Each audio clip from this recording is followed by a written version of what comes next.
जय जिनेंद्र दोस्तों आज हम चर्चा करेंगे जन्म कुंडली में मित्र का घर यानी फ्रेंड्स का घर कौन सा होता है। कई सारे लोगों के बहुत सारे मित्र होते हैं, फ्रेंड्स होते हैं, उसको जन्म कुंडली में हमें किस घर से देखना चाहिए, आज इस पर चर्चा करेंगे। वीडियो शुरू करने से पहले आप सभी से गुजारिश है, कृपया हमारे चैनल को सब्सक्राइब ज़रूर करें। दोस्तों कल मैंने ये प्रश्न फेसबुक ग्रुप में भी पूछा था, पोल के माध्यम से पूछा था और 4 ऑप्शन भी दिए थे, जिसमें मैंने कहा था तीसरा घर, चौथा घर, पांचवा घर और 11वां घर, इन 4 घरों में से मित्र का घर कौन सा होता है। तो बहुत सारे लोगों ने ये कहा कि 11वां घर मित्र का घर होता है, जैसा कि बहुत सारे विद्वान मानते हैं। उसके बाद तीसरे घर को भी काफ़ी लोगों ने वोटिंग की और कुछ लोगों ने चौथे घर को कहा और कुछ लोगों ने 5वें घर को कहा। व्यवहारिक रूप से देखा जाए तो मित्रता क्या है, इसको जानने की कोशिश करते हैं। मित्रता किससे हो सकती है, इसको जन्म कुंडली में कैसे खोजें। क्या हमेशा मित्रता से हमें फ़ायदा ही होता है, क्योंकि लगन से एकादश घर हमारे फ़ायदे का है, 11th हाउस हमारे फ़ायदे गेंस का है। लेकिन कई बार गलत मित्रता, हमारी फ्रेंडशिप किसी गलत इंसान से हो जाती है तो हमें नुकसान भी कर देती है। जो इंसान अकेला होता है, अगर वह मित्र बनाता है तो उसकी हिम्मत बहुत बढ़ जाती है। उसको लगता है उसके कंधे मजबूत हो गए, उसके शोल्डर मजबूत हो गए, उसको कोई सहारा मिल गया, अब किसी से भी वो जंग लड़ सकता है। यानी सीधी सी बात है, उसके पराक्रम, हिम्मत और शक्ति में वृद्धि हो जाती है। जन्म कुंडली का तीसरा घर हमारे हाथों का है, कंधों का है, हिम्मत का है। तो मित्र बनाने से ये तीनों चीज़ों में वृद्धि होती है, इंसान का साहस बढ़ता है। अष्टम से अष्टम भाव होने के कारण तीसरा घर कठिनाइयों से बाहर भी निकालता है। तीसरे घर का स्वामी बुध होता है और बुध मित्रों का कारक ग्रह होता है। काल पुरुष कुंडली अनुसार तीसरे घर में बुध की मिथुन राशि आएगी और मित्रों का कारक ग्रह भी बुध ही होता है। कई बार हम मित्रों को अपना भाई जैसा भी मान लेते हैं, क्योंकि तीसरे घर मंगल का पक्का घर माना जाता है।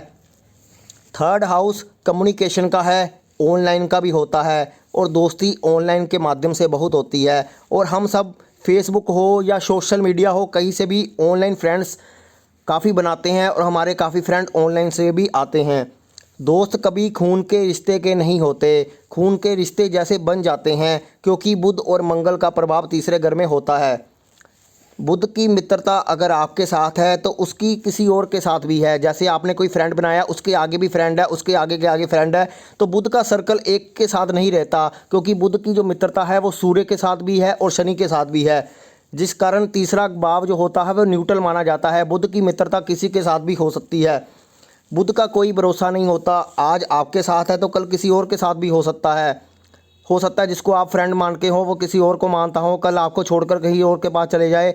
या तो कई फ्रेंड्स ऐसे होते हैं तो जीवन भर साथ निभाते हैं, कोई मझदार में छोड़कर भी चले जाते हैं, क्योंकि लगन के लिए तीसरा घर न्यूट्रल होता है, तीसरे के लिए लगन एकादश उसका लाभ होता है। तो कुछ जो मित्र होते हैं लाभ के लिए भी आपके साथ जुड़ते हैं, इसलिए मित्र कई बार आपको फ़ायदा भी पहुंचाते हैं और नुकसान भी करते हैं। ज़्यादा लंबा ना खींचते हुए मैं ये कहना चाहता हूँ कि ज्योतिष के प्रकांड विद्वान जगन्नाथ बसीन जी भी मित्र के भाव को तीसरा घर ही मानते हैं, जो मुझे ज़्यादा उचित लगता है। लेकिन फल दीपिका नामक ग्रंथ में मित्र के भाव को चौथा घर माना गया है। उसमें हिंट दिया गया है कि चौथे घर से मित्र का विचार करें, ऐसा कुछ लिखा गया है। लेकिन चौथा घर हमारा पारिवारिक जीवन है, हमारी मदर का घर है, इसलिए चतुर्थ भाव मुझे मित्र के लिए इतना सही नहीं प्रतीक हो रहा, क्योंकि हम अपने मित्र को अपने परिवार जैसा मान सकते हैं। लेकिन चौथा घर उचित हमें समझ में नहीं आ रहा, इसलिए चौथे घर से हम इसको कारक के रूप में नहीं ले सकते, क्योंकि परिवार जैसा मान सकते हैं लेकिन परिवार का सदस्य नहीं होता, परिवार से बाहर का ही हमारा मित्र बनता है।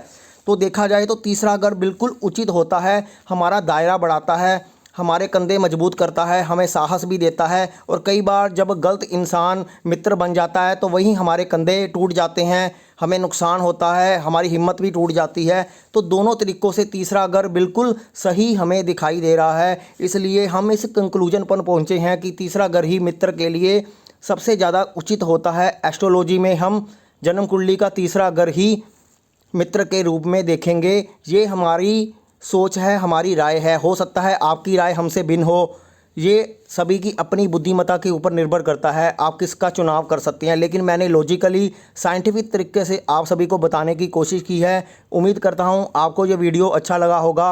अगर आपको ये वीडियो अच्छा लगा है तो कृपया हमारे चैनल को सब्सक्राइब जरूर करें और वीडियो को लाइक अवश्य करें।